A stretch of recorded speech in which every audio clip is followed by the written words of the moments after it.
Thanks. It's good to be here. Thanks for giving me the opportunity to be on.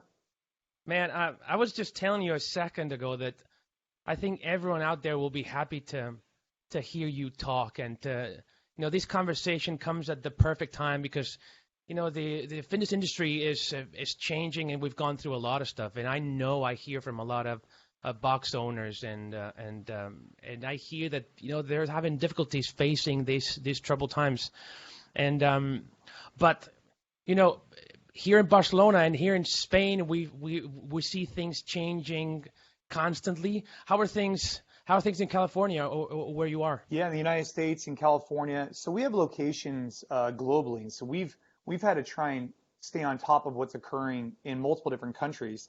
And it's there's no perfect solution. There's no absolute. It's just, hey, taking the cards you're dealt and doing the best you can with it. And I think that right now, I'll give you an example, right? 6 months ago, we were forced to shut down all of our sites. Over the last 6 months, we've had some that have been able to get back online, some that haven't, some we've had to go outside, some that we could go inside now. And then in California, we got hit with some major fires a couple weeks ago. We've been really struggling with that. And we've been having to put out messages to our members in California saying, hey, classes are canceled tomorrow because they're only outdoors. Well, you can't go outdoors if the air quality is at a certain level, which we hold our standard to. And so it's just been a lot of trial and error, adapt and overcome, and try and prosper through adversity, I think is really the key. And I think any gym owner who's listening, they really have two opportunities to look at this situation. They really do. They can look at it as a glass half full or glass half empty. And it's challenging to see the forest of the trees when you're in the middle of it. Hey, our location shut down. I mean, our rents are extreme and our revenue plummeted, right? So how do you see the bright side of that? And I think the bright side is it's giving us all a really good opportunity to not only be grateful for what was, right, and getting back to that, but also recognizing that through this adversity, we have an opportunity as business owners to adapt and overcome and see where our business might shift to. And maybe this is going to lay the framework for your business, not yours, but whoever's listening, to then be to catapult them to a whole new level because they were at 200 members, they were comfortable, they were moderately successful, whatever. All of a sudden this hit and they were forced to get comfortable with uncomfortable. They were forced to shift to this digital or personal training or whatever it was. And now all of a sudden, maybe that's going to lay the framework for when things reopen to just, again, take them to a level they've never been at before because they're exploring new revenue streams that they wouldn't otherwise have explored. And I mean, what do you think is the way to go? I mean, is digital, is just digital transformation at the level that we didn't expect the way to go? I think business owners from here on out need to be aware that our brick and mortar has transformed and changed forever. Meaning, I believe that the end consumer has a desire to have an in-gym experience and out-of-gym experience, in my opinion, right? This is just my opinion, is that the in-gym experience should never go away. Meaning, coaches make a huge impact on members because they're there, they're adjusting the weight, they're giving guidance and direction. You're creating a culture and a community of pushing forward and pushing your own boundaries. I took a class yesterday, and it's far different taking a class surrounded by like-minded people than it is in your own garage or whatnot. That being said, right, we don't know what the future holds with COVID or otherwise. We also don't know when members are going to feel more comfortable. I might feel more comfortable going to the gym than someone else. Someone else might have an immune-compromised person at home or whatnot. And so I believe that as a business, we need to provide the tools for in the gym and out of the gym. So that's where we've been focused on at NCFIT. For the NCFIT collective gyms, for our partner gyms, and for us, we provide multiple options for in the gym and then also an option for at home for members. And I would encourage people to do that without it becoming something that takes up a lot of their time, effort, and money. Meaning, let's just say you want to have a at-home version. Well, maybe you create a 60-day program that someone can do at home with workouts and videos and tips that you could then distribute that to your members on a reoccurring basis if you want to. But it's not a daily filming obligation that you have because then you might end up spending too much time there and not trying to build back up your business, the brick and mortar. or you could be a part of the collective and we'll provide all those tools for you. So that's another option. No, it's great. I mean, great. We went straight to it because the situation is extreme in many ways. But let's back up a little bit. I know everyone listening will know you, but probably we need to go a bit deeper on what you're doing these days. And you were talking about NCFIT. Obviously, you're the current CEO and the founder of NCFIT. What is NCFIT exactly? Yeah. So, I mean, NC stands for NorCal. We were formerly NorCal CrossFit, and then we rebranded NCFIT maybe 5 years ago. And NC represents NorCal, meaning, and when I think of NorCal, I think about innovation. I think about the Bay Area. We have the tech giants of the world here, the Twitters, the Facebooks, the Apples, the Googles. We're all founded in this area. And so I was raised in this mentality here of constantly trying to push the threshold, constantly trying to innovate. And that's what we try and bring to our business. So we try and bring innovation in terms of never settling, right? Trying to provide a premium experience for our members, trying to provide a premium experience for our coaches, trying to provide trajectory for them. And so NCFIT has multiple verticals of revenue from a business perspective. We have brick and mortar, which we're now kind of, you're not on an island if you're a gym owner, right? Meaning if someone is going through a challenging time, all of us are. Those who pivot well are going to be able to thrive, but also the world has never been put on their side in terms of recognizing how important health is as well. So I want to recognize the fact that even though COVID could be doom and gloom, and yes, you need to pivot, yes, you need to do this, health is also paramount right now. And people are recognizing that the healthier you are, the more prepared you are for the unknown, including COVID. Now, are there exceptions to the rules? Of course. But in general, the healthier you are, the better you perform here. And so I think you're going to get more people spiking into the gyms once things calm down, which is exciting. Back to NCFIT. We have brick and mortar locations. We have corporate wellness locations, which is what took us globally. So a major client of ours is Western Digital. They have locations all over the world. And so years ago, we started opening with them in Malaysia, Singapore, Thailand, China, and that expanded our business. And then we also have a third vertical, which is our virtual. And that virtual vertical is split into business to business, which is our NCFIT Collective, which is session plans, programming, and business tools for gym owners. We have that, which has been very successful, and it's been something we're really proud of. Then we have the end user digital, which is all kind of part of the collective. And then finally, we have the newest vertical that came on a couple of months ago or recently, which is the NCFIT Partner Program, which is our license and partner program for NCFIT. And so those are the different verticals we have of our business. You've always been someone with a vision. Even as an athlete, you used to talk about like the way you saw fitness and the way you trained and how that helped you. And you've grown in many ways. And now in business, you've always also had your own vision, and your business has grown, and you've just explained. So in a way, you ended the affiliation with CrossFit, and that was a reasonable step within your career, but also you chose to do it in a very specific moment. How planned was that? And Yeah, let's talk about it. So first step is we're not looking for like a revolution, right? I am still a huge advocate for CrossFit. It gave me so much in my life. I traveled the country teaching seminars for CrossFit for years. I've been to more CrossFit gyms than probably anybody, most people in the world. I have dedicated on the competition floor and off to the methodology. So we need to recognize that, because I think it's really important to see that we're not trying to create some revolution or revolt against CrossFit. And it's not them against us. It's us trying to all rise the tides. We just wanted to evolve. And it's not that we're not against CrossFit. We're just pro NCFIT, meaning we want to be in control of our own destiny and where we're going. And what happened recently with everything in CrossFit, it was really difficult to watch. And I've been a part of HQ in CrossFit for a really long time. And, we saw some things that, we maybe didn't align with or whatnot. But when certain things happen, we felt like the community was looking for guidance and direction. And we felt like we were well positioned to do that. We had talked about the partner program for probably a year or two before that. And we were going to do it regardless. It wasn't like, oh, this happened, let's just do it. we just felt like we were getting a demand from our audience saying, hey, we don't know what to do. And we said, okay, well, we have a solution we've been working on. Let's just speed up the timeline. And I think that's really important to recognize is that the heart of what we did, launching the partner program, was not to be resentful or crush CrossFit. It was just to say, hey, there's a demand from our partners saying, hey, we need guidance and direction, and we wanted to provide that. That's it. And so the timing was what it was. Yeah, Was it perfect? I don't know, but we did it, and we've been able to add value through the process.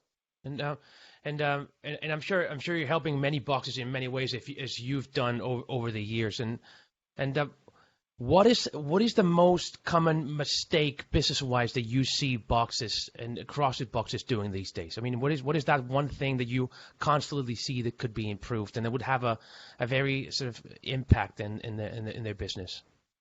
I mean, I think from day one, treating your business like a business and not a hobby is probably the best place to start.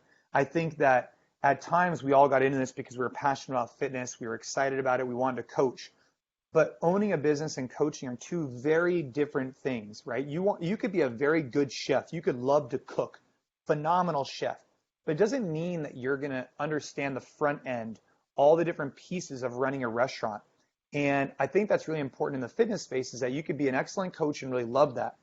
But as soon as you decide to open up a business, you're no longer a coach only. You're a business owner. And with that comes a lot of roles and responsibilities, and learning how to delegate and educate yourself, not only on the squats and push-ups, but also on the P&Ls and growth perspective of business, I think is more of an awareness thing before you sign your first lease than anything. Mm-hmm. I've talked to a few. You've been over the world with your seminar. I've talked to some business owners, some box owners here, and they were telling me how much it helped them to attend your seminars, and how that helped them, create a vision for themselves within their business as a gym. And I've seen it change over the years, and I've seen them evolve in a way that actually is beyond what they were in the beginning. So I'm wondering whether being a CrossFit box is just the beginning, and you're actually obligated to evolve to serve your consumers, your clients, in a way that is specific to them and not so much to the entire planet. Well, I think what's really important is you touched on something. I've traveled the world teaching business seminars, sitting down with gym owners for years and years and years. And we've never really made any money on it. It's been a lot of philanthropic stuff, a lot of charity work, a lot of just sitting down because I care. I want to watch this industry rise up. I firmly believe, and I'm not just saying this, I actually really believe it, that when the tide rises, all the boats go up, right? Mm-hmm. That the more people that are aware of functional training, the more people that are thriving their business, the better we're all going to do. The more CrossFits that go out of business or the training centers that go out of business, it's not good for any of us. And the more that we could set the expectation from the beginning of switching our mindset, I think is key. And each owner, instead of just sitting there and saying, okay, I'm a box. Well, okay, cool. But what are your goals? Where are you trying to get to? And I think a lot of these owners got started, let's just say 3, 5, 7 years ago. And now they're starting to evaluate that. Like, hey, I'm making $3,000 a month. I'm working 10 hours a day in the gym or 7 hours a day coaching. This isn't sustainable for the long term. My thing is, okay, cool. You've already built up a base. How do we reflect on that, create additional revenue streams, or optimize what you're currently doing and really build it into something that you could provide for your family and for gym owners' families? And I think that's more of a reflection than anything. Every single owner needs to reflect on where they want to go and what they want to do. Because then once you identify the goal, you could back into the process. But if you don't even know where you're going, it's hard to get there. Mm-hmm. So you were talking about probably just setting goals, right? It's just creating a plan for yourself and setting goals. And how do you set goals for yourself? Do you have any tools that you use and that you repeatedly go back to and reflect on how things are going? Well, I think one. So I was talking to my daughter this morning, right? So her and I, we work out in the garage every morning, and she was asking me about what does it mean when you own a business, and I was trying to explain to her that when you own a business, you take on more risk, more liability, and therefore there needs to be an upside or I was just trying to explain to her holistically how life works, right? She Mm-hmm. wants to be a doctor. I said, hey, if you want to be a doctor, you have to put in all this work to get to that point. And then once you become a doctor, you have a lot of responsibility, but with that responsibility and all that hard work you put in, you get compensated financially for it. I was trying to explain that to her. To a 9-year-old, it's kind of tough.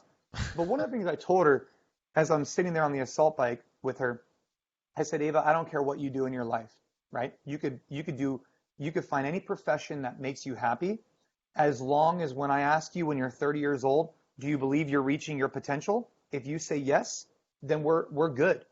But if you say no, then let's evaluate how are we going to get to the point where you're reaching your potential. And that is in whatever you're doing. That's as a father, a husband, a gym owner, whatever. If you are reaching your potential at this point, but you still want to strive for more, that's great. But I think that's a great place for most people to start, is ask yourself that simple question. Am I reaching my potential, or do I have more in the tank? Because you don't want to have regrets later on. And Mm-hmm. then with that, right, what's part of your core values of as a business? What are you trying to provide? Do you want to be a single location with X amount of revenue? Okay, let's get there. Do you want to be multiple locations? Well, with that comes more stress, but also more potential financial gain. Mm-hmm. Recognizing those gives and takes, I think, are really important.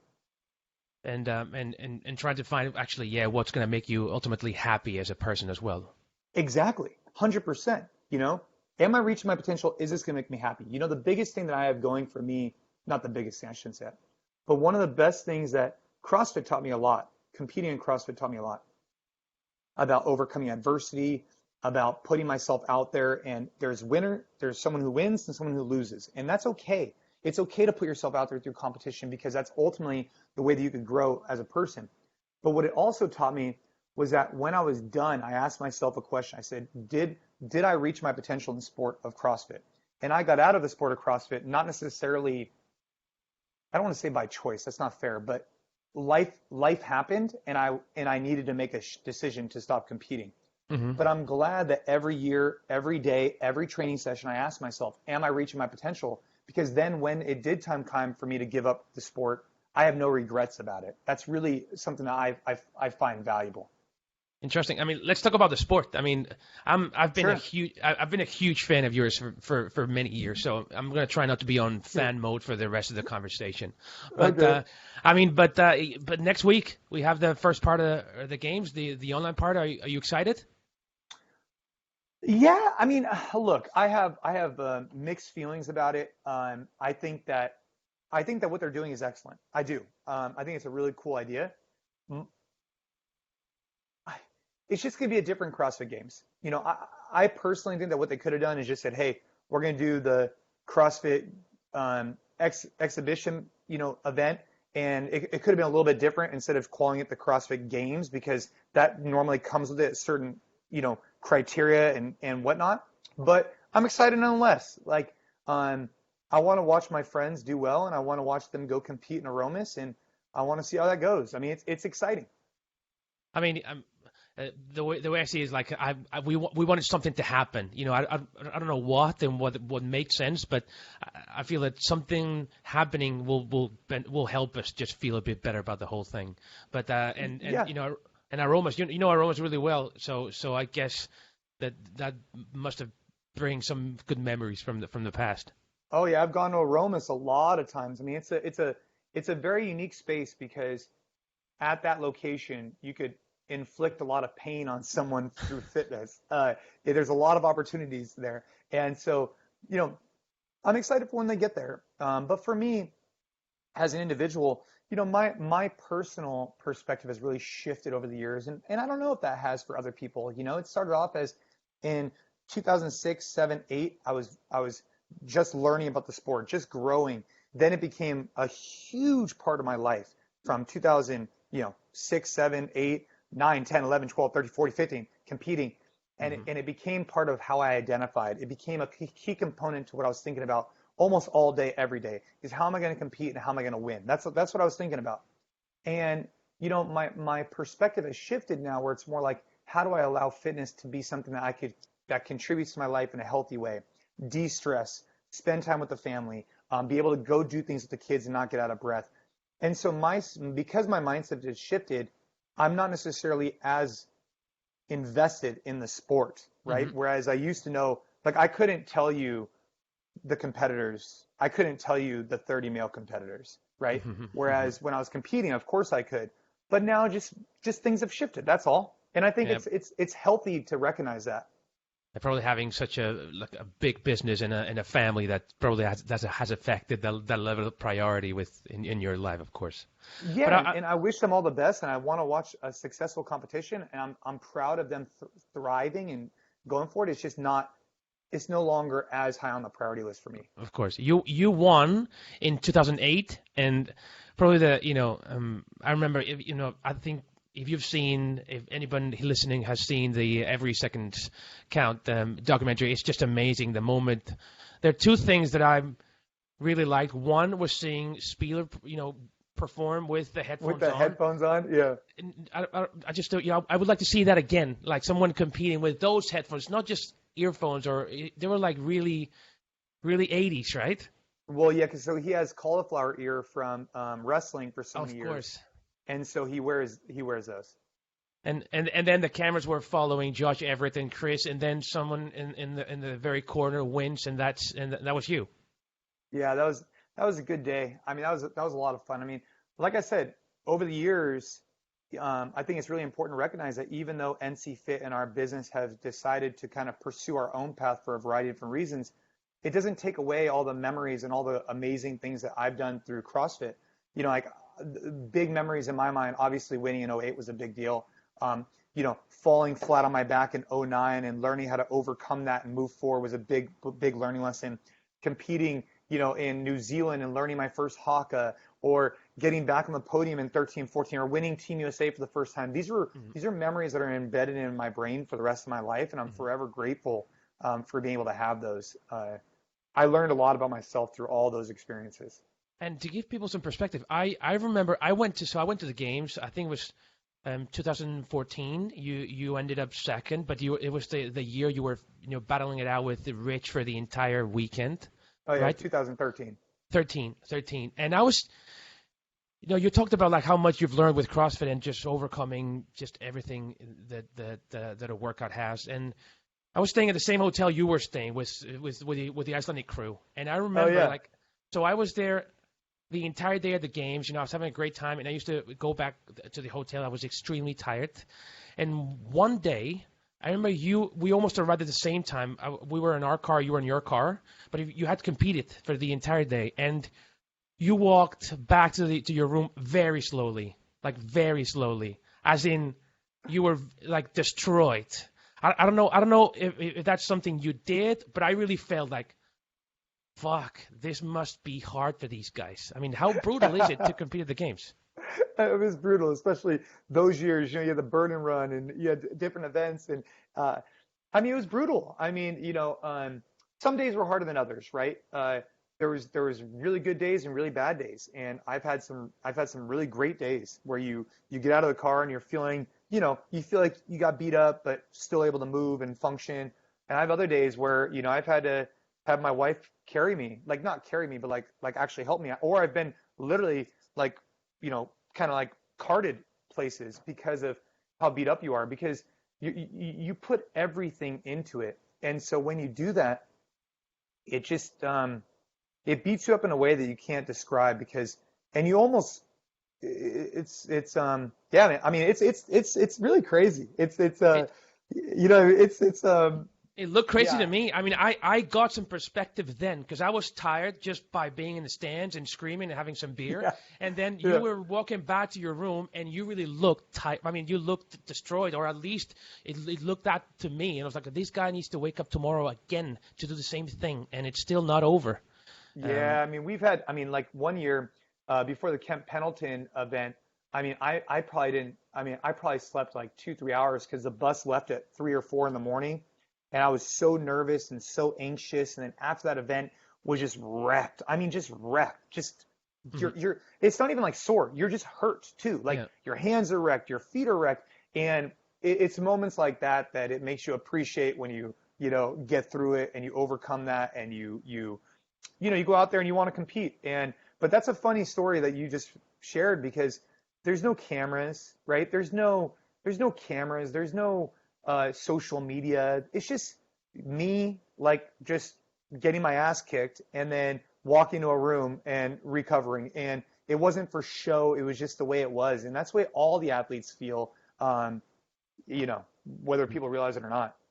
And you also mentioned that, that it takes a certain kind of mentality actually to get through all that, right? And to go all the way and just to be able to go through so much pain. And is it just the fact that you love training that actually gets you there? Is it just the love for the sport, love for the training, then that gets you through those moments where someone would basically just quit?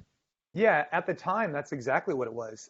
Again, my mindset has shifted a little bit over the years, but at the time, it was just this idea that I loved to train, I loved to push myself, and the games were an expression of that. The games were my opportunity to show the world and to show myself how hard I'd been training in the gym, and I fell in love with the process. I really did, and I fell in love with this idea of reaching the potential and going out there and really feeling like I gave it my best effort. And as long as I could do that, there's been very few exceptions where I walked away and felt like, man, I didn't give it my best effort. Because as long as you do that, win, lose, or draw, you're still out there competing and doing the best you can. And so that's really what pushed me for many, many, many years. And for anybody listening who wants to compete in CrossFit, if they don't have that internal drive, they probably will never get to where they think they could get, because it needs to be internal. It needs to be for you. It can't be for money. It can't be for fame. Can't be for this. Can't be for that. It needs to be for you. It needs to be because you internally want to push yourself to see what you're capable of, and you want to do that for many months, many years on end. Because anything but that, when it gets tough, you'll just give up. You will. We've seen it a number of times, right? Where people could be good at certain things or in their garage, and all of a sudden when it gets tough and it gets challenging, they mentally break, and they need to learn how to get past that. And that all starts from within, of understanding why you're doing it in the first place. It's super interesting also to see how that translates to just real life, and how life also gets super hard, and you just have to love what you're doing, because otherwise someone will do it better than you, or for longer, or for... Well, it goes back to the whole gym thing, or anything in life. People get hit with adversity all the time, and how do you overcome that is having a strong reason why you're doing it in the first place, and yeah. Also, one thing I'm interested in that I admire very much from you is like how you've been able to just grow through the years, and you've been an athlete, business owner, a husband, a father, and you keep growing and growing and growing and learning and learning and learning. I mean, what's your secret? I mean, what is it that you do to keep getting better? Well, I think you got to surround yourself with people who are going to want to try and push you and encourage you, right? And not just feed into you. I think you need to surround yourself with people that are going to question what you're doing, why you're doing it, and enhance your life, right? And that could be your family, that could be your business mentors, that could be your friends. But ultimately, it comes down to a personal decision, right? It goes back into the competing thing. I want to be the guy who is trying to reach their potential in all different areas, and you're not going to get that by sitting on your ass and doing nothing. You got to, and people have their own opinions about us rolling out our own license partnership. They do, and that's fine. They can have that, but there's going to be people who align with us and want to be a part of where we're going, and there's going to be people that aren't. And I love and respect everybody the same, right? But it's my mentality to consistently innovate, to provide value for other people that will help us grow to where we need to get to as a business. And some people can't see it that way. But this is all a bigger picture of growing our business in a way that reaches our potential to impact more people. And that's what I think about all the time. Yeah, and I really feel that people feel that. I mean, you're the kind of person that you transcend like what your words say, and you just give more with how you express yourself, with what you've done over the years, and Jason Khalipa. When you say Jason Khalipa, everyone smiles just because of that, because of what you've done over the years and what you accomplished as an athlete in many ways. So basically, just thank you for being you, and for having done so much for the sport and for our businesses throughout the years. Yeah, no, thank you. I mean, like I said, I would want nothing else in a year or two from now to continue to watch our industry thrive. And that includes anybody in our industry to thrive, because, we need our industry to do better. We do, because we need to get people, for lack of a better term, off sedentary lifestyles and in the gyms doing functional training. And the more people we could help grow, if I could give you a business tool that gets you 50 more members, and all of a sudden those 50 more members can go impact other people surrounding them, introducing this idea of squats and thrusters and whatnot, now all of a sudden we can start making a bigger impact. And I think it's important to be conscious of the fact that we need to be sharing best practices and thriving together. And when you feel like you're on an island as a gym owner, it's very difficult. That's why it's nice to have a network of gyms where we could all discuss different ideas and concepts, like getting a professional tent outside your gym, and for example, or whatever it may be. There's a lot of great information out there from a lot of really great owners. We just need to get everybody together so we can start having collaborative discussion instead of always feeling like we're on an island. That's the problem. Yeah, and you mentioned you've had some mentors over the years. Who has helped you the most in shaping your current vision? Oh, the most? I mean, there's a lot of people that have really helped me, but I think it's the people that make it okay to go against status quo have really made an impact on my life. The people that when, we're online trying to do something new and grow our business, and there's people that are resistant to change and they're hating on us. There's people that are right around my arm saying, hey, look, we've made a decision as a business. We feel like it was in the best interest of X, Y, and Z. It's okay to do something different. It's okay to go against the grain and try and innovate here. It's okay. I think that acknowledgement from people that are close to me that I trust is really helpful. Or those same people would come in and say, hey man, we can't do this. This isn't in our core competency. We shouldn't be going here. This is a distraction. Those people in my life have been really beneficial, because I think that if I only listened to what I wanted to do, we would either be distracted and going off in weird angles, or never really push the envelope because we'd always be too afraid to do things. I think those are the people you need around you, is that beautiful balance on both of those. And I have a couple more questions, but Yeah. one is kind of interesting in, from becoming from an athlete to becoming a CEO and that road. But today, as a CEO, what's your biggest challenge, and what is it that you keep getting to every day and thinking, okay, this is the thing I'm working on now, whether it's team management, or is it just getting better at understanding how to serve your consumer?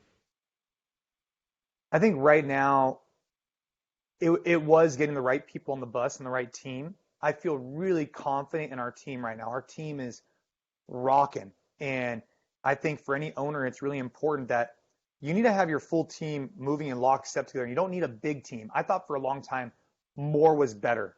And so we would have a big team.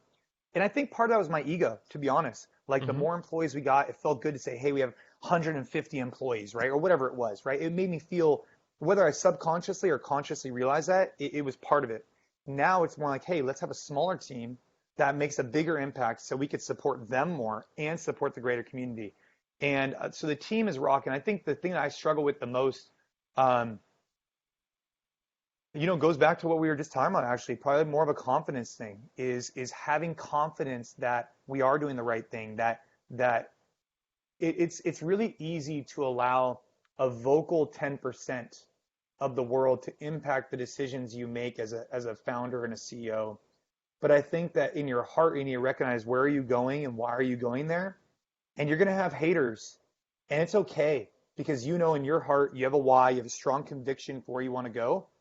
And that's what I've struggled with the most, and I've gotten a lot more clarity on over the last 6 months, is being confident in where we're going, because the more confidence that I have, the more confidence the team will have, and we can all move together there. That's something I've struggled with, but I'm getting better at. Yeah, and it's probably something that every leader sort of deals with every day. But I'm sure, like, you're such a strong man as well, like physically. Do you doubt? Do you fear? Do you still experience those human things? Yeah, of course. And I think it's healthy, right? I think it's healthy to get your ass kicked by a workout and feel humbled. I think it's healthy to have a friend or a family member come to you and say, hey, I think you've gone off track here. I think that you've lost a sense of humility or whatever. I think that's healthy to have checks and balances. And I think it's also, you know, it's important to remain humble through the process, because it's really easy for people to be like, even on this like conversation right now, you say many nice things, right? Like, oh, Jason, you've done a lot for the sport. It's easy to allow that to feed into your ego, but you need to remind yourself that, you know, I just like we need to renew our members every single day with a premium experience. Just because we've done great with them over the last 5 years, they can come in and have one bad experience and never come back again. I need to remind myself that we are one bad discussion, one bad, direction of the company away from no longer being where we're at. And having that humbleness allows you to make the appropriate decisions, in my opinion. Yeah, I mean, we need to always be adding value. Always add value to people that are surrounding yourself in the organization. I think is key. Yeah, and keep coming back to that question. Am I adding value? No matter what people are saying or questioning, is like, am I adding value to the lives of those that I'm serving? Yeah. And the true testament is are the people you're serving growing? Are you making an impact? And if the answer is yes, then, the other people that don't see it that way, that's fine. But we're going to keep doing what we're doing and moving forward. Awesome. I mean, and you were mentioning you work out with Ava every morning, so I'm super happy to hear that she's sometimes doing Caden, so well. Caden, my son, likes to do it more midday. He was actually just getting after some crazy stuff earlier, but every morning with Ava. So they both are becoming like as strong as you. They're also working out and loving it. Yeah, I mean, our thing at the house is it's 15 minutes of it's sweat once a day. That's it. I don't care what you do. You could pogo stick, ride your bike. You could do, training in the garage. That's fine. But you need to sweat once a day. And so, with Ava, she likes to ride the assault bike. And like this morning, she did 40 calories for time on the assault bike, and then went into a kind of like a clean and jerk with a dumbbell, and then worked her hands in. And that's what she wanted to do. And we're good. About 20 minutes. So exercising is also helping you with the family and bringing the boys together. And oh yeah, I mean, it's a part of our family dynamic. Our garage is used just as much as anywhere else in the house. All four of our family go in there, and that's important to us because we want to practice what we preach. We want to be about something, and fitness and family is a critical component of who I am and where we want to go. Mm-hmm. And these days, apart from CrossFit or whatever functional training you're doing, are you doing anything else? I've seen some things about you and jiu-jitsu and trying new things out. What is it how does your fitness look like these days? So I love jiu-jitsu. I'm a huge advocate for it. I think it's incredible. I struggle with COVID and jiu-jitsu because I struggle with the closeness right now. I need to start working and getting comfortable with that. I have been doing some stand-up with masks on. Mm-hmm. And mainly what that is, I don't judge somebody who goes and does jiu-jitsu. I don't judge somebody. They could do what they feel comfortable with. Everybody should feel comfortable in their own setting. For me, it's just challenging because of Ava's background and her immune compromised background. It's a little bit of a conflict for me that I'm trying to work through. And so right now I stay mainly on long bike rides and, I do our workouts at NCFIT. Mm-hmm. Sounds awesome. And just to wrap it up, you Sure. actually posed a question a few years back, and you're saying you're talking about the community, the fitness community, and you said, how do we use this community to do something better for the greater community? You were tackling at issues of how do we help more people and how do we actually do something that benefits the rest of the world. And did you find an answer to that? Do you know how to do it? Yeah, I think we are right now, actually. Yeah, I mean, that's a great question, by the way, because I do think that we have an obligation, especially if you have some type of reach to make an impact somehow. And what we're really good at is this fitness thing, right? We're really good at coaching and community, and how do we scale that? And so for us, it went from having one location at 20 to et cetera. And now, we'll have about 80 partners. And so to answer your question, it's through that. It's providing for me and my family, then providing for the coaches of our organization.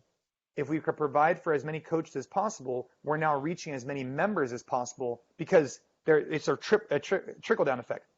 But then if we get more partners, now all of a sudden they can impact more members. And then now those members are getting impacted not only in their fitness, but now as a greater group. We're talking about this giant group of people, not only members, not only staff, but now the members' families. We could then go out there and go do things like blood drives, right? Support a different cause, whether it's the Ultimate Hawaiian Trail Run and what they're doing for children and youth with drugs and alcohol, or it's pediatric cancer or whatnot. The more people we could touch through owners, through coaches, through members, the greater we could have a bigger impact on the world. And I think we're just seeing the beginning of what we could do with NCFIT. We've done a lot with blood drives. I think that's a really unique thing because you never talk about money. I think blood drives is really powerful because people don't think about blood until they need it. And when you need it, if it's not there, you're in a lot of trouble. So that's something I'm really excited about because it's not asking for people to donate money. And there's a lot of really good causes out there that need money, of course. But I think the blood drives is one that I think most people would agree with. But it's just the beginning of what that model looks like. But to answer your question, that's that ripple effect that I'm really excited about. Yeah, it sounds amazing. It really sounds like you're into something that it is kind of changing the world from what you know, from what you're passionate about. And the story's there, right? The blood drive. I should just be clear. Like the reason why I'm passionate about blood products is one, you don't ask people for money. When you ask them for money, it gets weird. Two is that like our daughter's life was saved 3 or 4 times because someone had donated that product. You can't pay for it. You can't buy it. I don't care how much money you have. If someone didn't take the time to donate, you're in a lot of trouble. And so I think that awareness was really profound for me, and I wanted to share that with more people. And how are you doing it? I'm curious. Like you just organize it in one of your centers, and that's it. So years ago, we had our first Ava's blood drive, and we had a bunch of locations participate nationwide. We've done it in our gyms every year in September. Now this September we haven't done it, but normally we get about maybe 300 donations, which is actually quite a bit. Wow. At one of our locations normally. But moving into next year, I really want to focus on having all of our partner locations get behind it because unlike a competition or other things that gyms do, which are still great, don't get me wrong, a blood drive is unique in the sense that you either have a blood, like a mobile show up, or they set up your gym as a blood center, which is actually pretty easy to do given the footprint of most gyms. And it gives an opportunity for members to come in and not get all sweaty and crazy, but instead to lay down, talk to each other, and donate in a really meaningful way. And so I'm really excited for next year to roll this out in a big fashion, especially post-COVID and things like that. Yeah, definitely. Keep us posted. We'd love to help you get the message out there and and get the community here involved and joining something as good for the world as this. Yeah. Thank you. I mean, normally what we've done on a week is, it's a Saturday event. They come early in the morning. We set up appointment times that people come in, very professional. We normally work with the American Red Cross, but there's a bunch of different companies that do it. Yeah. And look, it's one of several things that I'm very interested in supporting. This one in particular just has a community feel to it. It's different, it's unique, and it gets a lot of people to donate for the first time that they've maybe never done before. Awesome. Jason, thank you so much for your time. Thank you so much for your knowledge and your enthusiasm. It's been an absolute pleasure. Hope to do this again. Yeah, absolutely. Thanks for having me. I hope everybody in Barcelona, Barcelona? Perfect. You said it perfect. All right. Absolutely. All right. Is doing well, and thanks for having me on. I really appreciate it. Awesome. Thank you. Thank you, Jason.